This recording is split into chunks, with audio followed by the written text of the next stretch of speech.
দেখি কাপড় খোল। কি করছেন মালকিন? চম্পা, তুই আমার বাড়ি চাকরানি হয়ে আমার স্বামীর সাথে চক্কর চালাচ্ছিস? না মালকিন, সেটা আমি নিজেই চাকরানির সাথে হাতে নাতে প্রমাণ করে নিচ্ছি। তুই ভিতরে ঢোক, আজ আমার স্বামী এসে কি করে আমি দেখবো। ইন্দু, আমার স্বামী এসছে, এবার আমি চাকরানি সেজে যাই।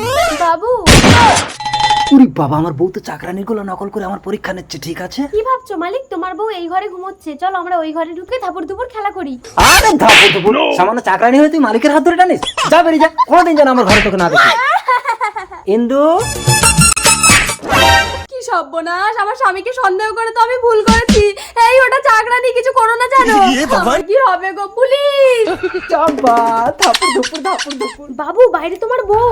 আরে দরজা বন্ধ, দেবো। এই পুলিশ! স্যার, আপনি হাত তুলছেন কেন? স্যার দেখুন না, চাকরানিটা আমার স্বামীকে নিয়ে ভিতরে ঢুকে কি সব। দেখি কই দেখি। ये सब क्या देख সরি ম্যাডাম, আমি আপনাকে চাকরানি ভেবেছি। না স্যার, ওই চাকরানি। এই তুই চাকরানি, তুই চাকরানি, তুই। Stop stop stop. আচ্ছা আপনি বলুন তো, কোনটা আপনার বউ আর কোনটা আপনার বাড়ির চাকরানি? সেটা আপনি দুজনের পোশাক দেখলেই বুঝতে পারবেন। আরে কি দেখছেন, আমার কথাটা শুনবেন তো। Don't talk. এই অ্যারেস্ট হিম।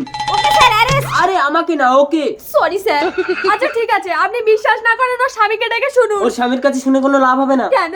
কারণ আমিই তো ওর স্বামী। তাহলে আপনি আপনার বউকে কিছু বলছেন না কেন? বলে আর কি হবে, ও বর পাল্টে নিয়েছে, আসুন আমি বউ পাল্টে নেবো।